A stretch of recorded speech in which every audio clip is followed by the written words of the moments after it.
Hello students, welcome to the channel. हम पढ़ रहे हैं ग्रुप्स एंड सब ग्रुप्स का टॉपिक, जिसमें आज ये हमारा थर्ड लेक्चर है। आज हम कुछ ग्रुप के एग्जांपल्स देखते हैं। चलिए शुरू करते हैं फर्स्ट एग्जांपल से। Let M3 denote the set of all 3x3 non singular matrices, यानी कि जो हमारा M3 सेट है वो सभी 3x3 ऑर्डर की नॉन सिंगुलर मैट्रिक्स का सेट है। नॉन सिंगुलर मैं आपको याद करवा दूं, ऐसी मैट्रिक्स जिनका डिटर्मिनेंट नॉन जीरो आता था उनको हम नॉन सिंगुलर कहते थे। तो हमें दिखाना क्या है, show that it is a group. पहले तो ये शो करेंगे कि ये जो सेट है M3 this is a group, and फिर हम ये भी दिखाएंगे but not an abelian group, कि ये ग्रुप तो है लेकिन एबिलियन ग्रुप नहीं है। किसके विद रिस्पेक्ट टू? मल्टीप्लीकेशन के विद रिस्पेक्ट। तो सॉल्यूशन देखिए इसका। चलिए पहले इसको ग्रुप प्रूव करते हैं। तो उसके लिए आपको पता है हम चार प्रॉपर्टी जो है प्रूव करेंगे। First property is closure property.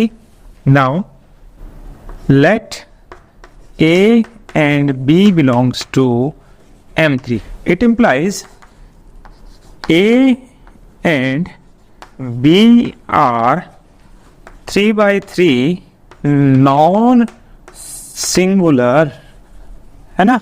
Simple सी बात है कि अगर ए बी M3 में है और M3 सेट है नॉन सिंगुलर मैट्रिक्स का 3x3 ऑर्डर की, तो ए और बी भी क्या होंगे? 3x3 ऑर्डर की non singular matrix.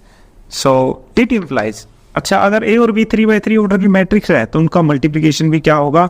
3x3 order की matrix. So therefore A multiplied by B is a 3x3।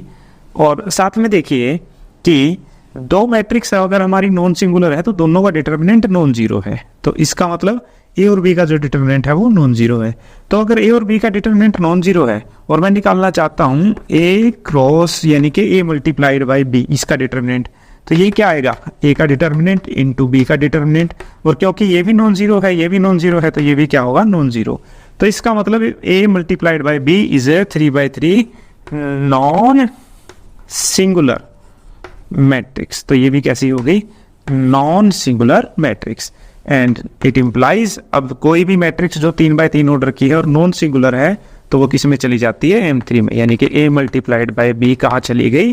M3 में। So therefore M3 is closed with respect to multiplication, यानी कि मल्टीप्लीकेशन के विद रिस्पेक्ट टू जो M3 है वो हमारा क्या है? क्लोज्ड है।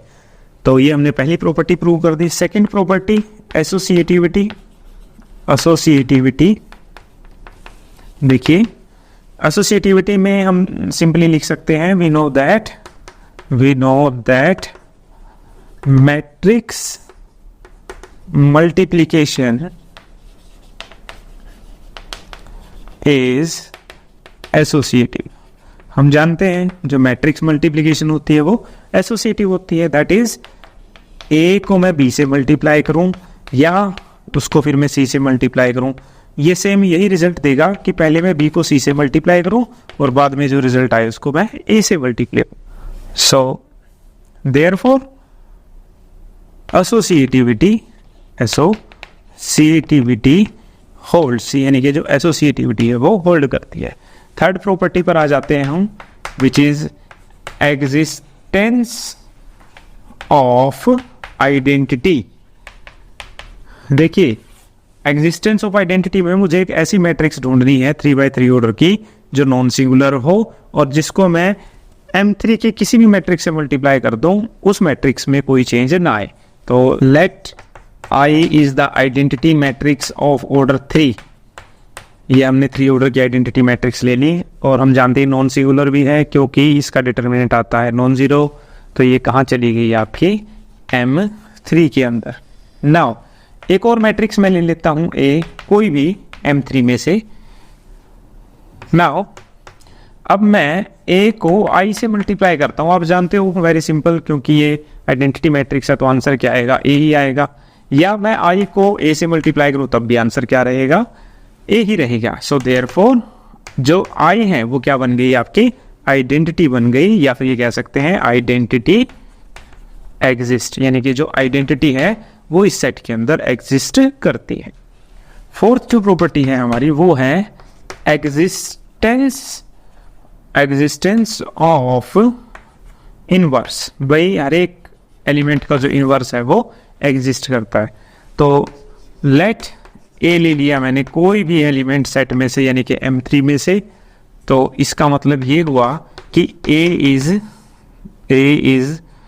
3/3 नॉन सिंगुलर, यानी कि ये एक 3/3 ऑर्डर की नॉन सिंगुलर मैट्रिक्स होगी। और हम जानते हैं कि किसी भी मैट्रिक्स का इन्वर्स जो है वो तभी एग्जिस्ट करता है अगर वो कैसी हो, नॉन सिंगुलर हो।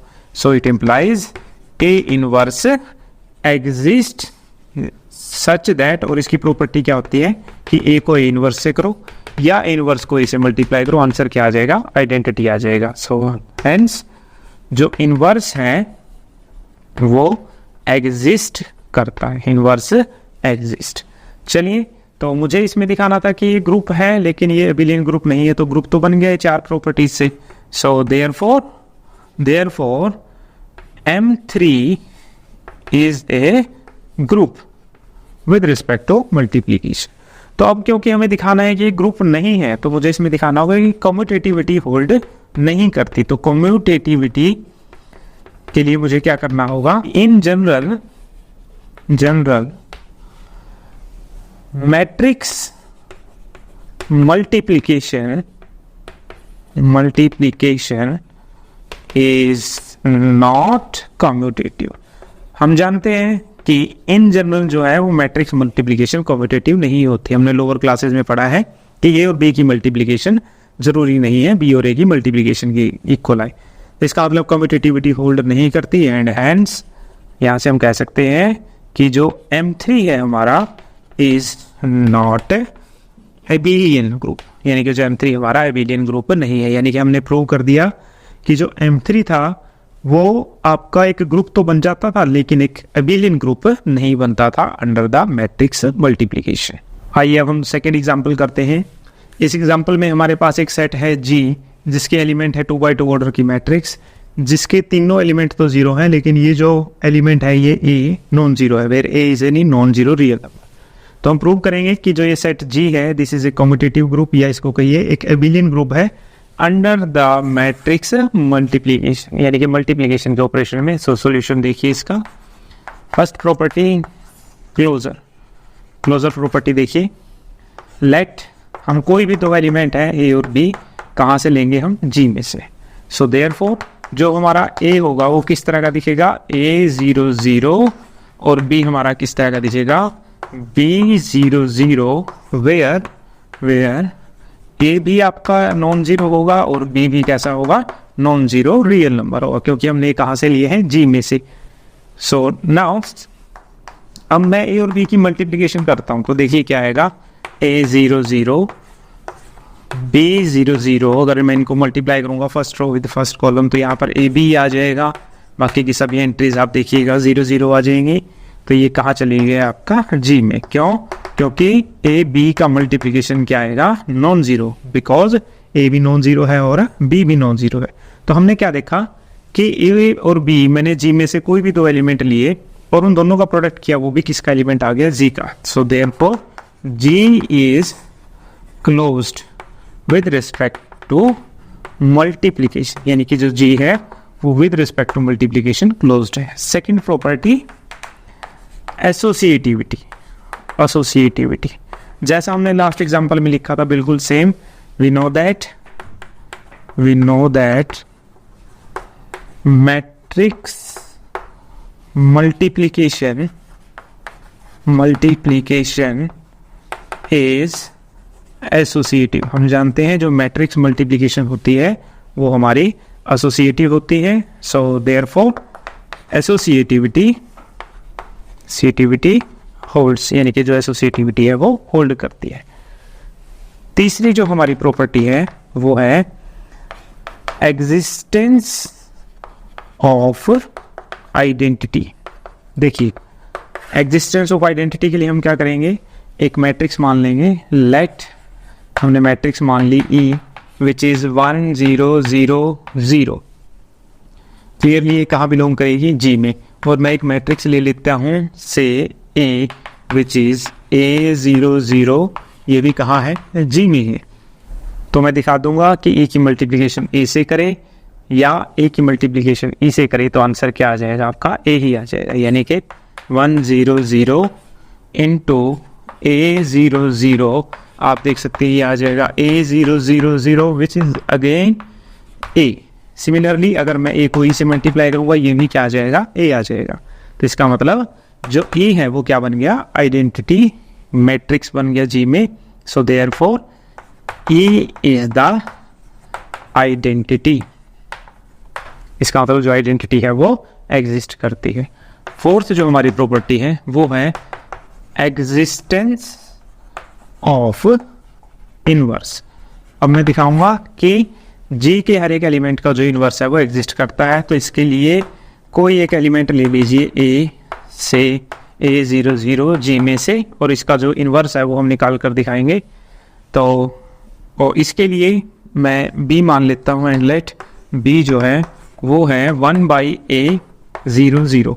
अब क्योंकि A आपका नॉन जीरो है तो 1/A भी नॉन जीरो होगा, तो B क्लियरली कहाँ बिलोंग करेगा, G में। नाउ आप तो वेरीफाई कर सकते हैं, मैं अगर A को B से मल्टीप्लाई करूँगा तो आ जाएगा आपका A000, यहाँ आ जाएगा 1/A00 which is nothing but 100, यानी कि ये क्या है आपका E है, यानी कि मैंने A को B से मल्टीप्लाई किया तो E आ गया। सिमिलरली अगर मैं B को A से मल्टीप्लाई करूंगा तो वो भी क्या आ जाएगा, E आ जाएगा। सो देयरफॉर B क्या बन गया, B is the inverse of A and therefore we can say that inverse exist, कि जो इनवर्स है वो एग्जिस्ट करता है। यहाँ तक हमने देखा कि हमने G के लिए 4 प्रॉपर्टीज प्रूव कर दी हैं। तो इन चारों प्रॉपर्टीज को मिलाकर हम कह सकते हैं कि G हमारा क्या बन गया, कि ग्रुप बन गया। लेकिन हमें प्रूव करना है कि ये कम्यूटेटिव ग्रुप है, तो कम्यूटेटिव के लिए मुझे इसमें जो 5वीं प्रॉपर्टी है वो भी प्रूव करनी होगी। चलिए अब हम इसमें 5th प्रॉपर्टी जो है, जो भी है हमारी कम्यूटेटिविटी, वो भी प्रूव करते हैं। कम्यूटेटिविटी, चलिए तो इसके लिए मुझे क्या करना होगा, लेट एक एलिमेंट मैं लूँगा A00 और दूसरी मैट्रिक्स मैं ले लेता हूँ सपोज B00। ये दोनों ही हमने कहाँ से लिए हैं, G में से, और मैं दिखा दूंगा कि AB की मल्टीप्लिकेशन बराबर है BA की। नाउ AB इज, यहाँ पर मैंने A की मैट्रिक्स रख दी, यहाँ मैंने रख दी B वाली मैट्रिक्स, और इन दोनों की मल्टीप्लिकेशन आप देख सकते हैं आएगी AB00। अब मैं AB को लिख सकता हूँ, इस AB को BA00, और फिर इसको मैं आगे लिख सकता हूँ B00 और A00 which is nothing but BA। तो इसका मतलब देयरफॉर मैंने प्रूव कर दिया कि AB जो है वो किसके इक्वल है, BA के, और ये किसके लिए, for any elements of G। So therefore commutativity